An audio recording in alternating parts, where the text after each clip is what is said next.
மண் மொழி மானம் காக்க ஓரணியில் என்ற தளபதி அவர்களுடைய ஆணைக்கிணங்க இன்றைக்கு தளபதி அவர்களுடைய தலைமையிலே திராவிட முன்னேற்றக் கழகத்திலே என்னை நான் இணைத்துக் கொண்டுள்ளேன். தமிழ்நாடு இன்றைக்கு தளபதி அவர்களுடைய தலைமையிலே மிகப்பெரிய முன்னேறிய மாநிலமாக திகழ்ந்து கொண்டிருக்கிறது.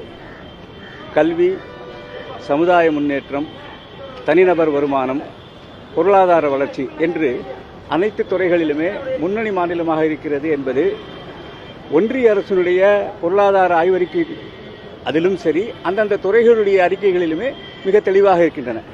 தமிழகம் இன்றைக்கு பல விஷயங்களிலே நம்பர் 1 மாநிலமாக இருக்கிறது.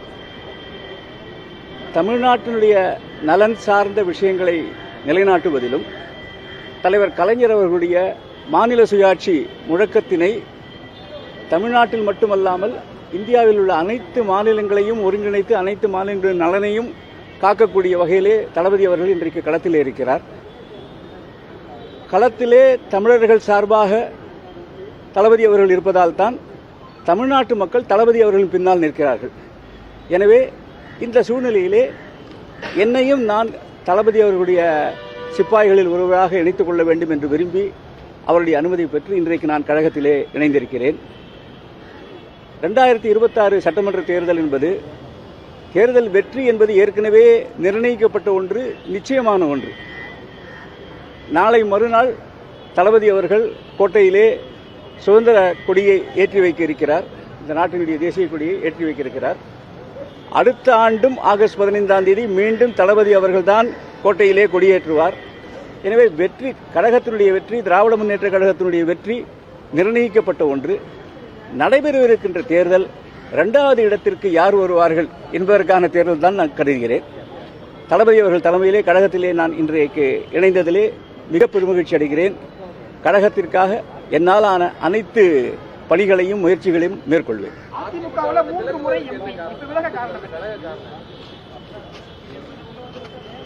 அதிமுகவினுடைய போக்கு சரியாக இல்லை. அதாவது அதிமுகவினுடைய பொதுச் செயலாளர் திரு UPS அவர்கள் அந்த ஒரு கூட்டணி பாரதிய ஜனதா கட்சியோடு அமைத்திருக்கிறார். ஆனால் அந்த கூட்டணி அறிவித்ததே மத்திய அமைச்சர் அமித்ஷா அவர்கள் தான். அது மட்டுமல்ல, இன்றைக்கு அமித்ஷா அவர்கள் அறிவிக்கச்சே ஒரு குறைந்த கூட்டணி ஆட்சி என்று சொல்லியிருக்கிறார், குறைந்தபட்ச செயல் திட்டம் என்றும் சொல்லியிருக்கிறார். எதிலே குறைந்தபட்ச செயல் திட்டம் வரும் அதையும் சிந்தித்து பார்க்க வேண்டும்.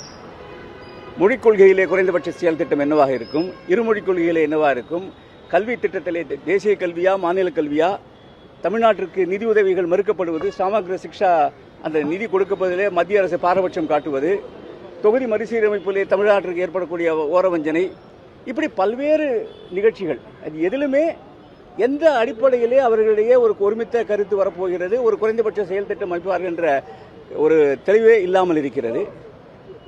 கழகத்திலே அனைத்து இந்திய அண்ணா திராவிட முன்னேற்ற கழகத்திலே பல்வேறு குழப்பங்கள் இருக்கின்றன. பல்வேறு நிர்வாகிகள் இன்றைக்கு அங்கே மனப்புழக்கத்திலே இருக்கிறார்கள். ஒரு சில நபர்கள் திட்டமிட்டு கட்சியை அவருடைய கைப்பிடியிலே வைத்துக் கொண்டு செயல்படுகிறார்கள். அதன் காரணமாகத்தான் எனக்கு அமைப்பு செயலாளர் இந்த பதவியை கொடுத்தார்கள்.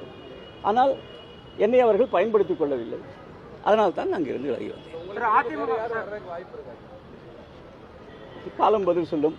சமீபத்தில் அன்வர் ராஜா வந்தார், கார்த்திக் தொண்டைமான் வந்தார், இன்னைக்கு நான் வந்திருக்கேன். அதாவதுங்க, தமிழ்நாட்டினுடைய வரலாறு எப்பவுமே கூட்டணிகள் வரது சகஜம்தான். ஆனால் திராவிட இயக்கத்தை சார்ந்த ஒரு கட்சி, பெரும்பான்மை பலத்தை கொண்டிருக்கிற கட்சி, அதுதான் கூட்டணியை முடிவு பண்ணும். கூட்டணியிலே யார் யார் இருக்குவார்கள், யார் யார் எத்தனை சீட்டுகள் கிடைக்கும், யார் எந்தெந்த தொகுதிகளும் எல்லாவற்றையுமே அந்த அணிதான் முடிவு செய்யும், அந்த கட்சி தான் முடிவு செய்யும். இப்படி திமுக கூட்டணியிலே தளபதி அவர்கள் தான் அதை முடிவு செய்வார். ஆனால் அதிமுகவிலே இன்றைக்கு அதை முடிவு செய்யக்கூடிய சுவிட்ச் போர்டாக டெல்லி இருக்கிறது. டெல்லி என்ன சொல்கிறதோ அதற்கு கட்டுப்படுவர்களாகத்தான் இன்றைக்கு அதிமுகவிலே இருக்கின்ற தலைமை இருக்கிறது.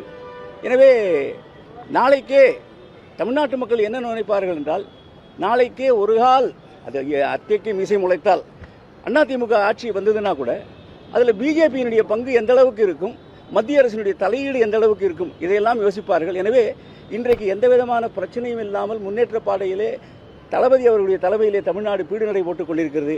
இந்த ஆட்சி தொடர்வதற்குத்தான் மக்கள் வாக்களிப்பார்கள். நிச்சயமாக 200 தாண்டுவோம், அதில் எந்த விதமான ஐயமும் இல்லை.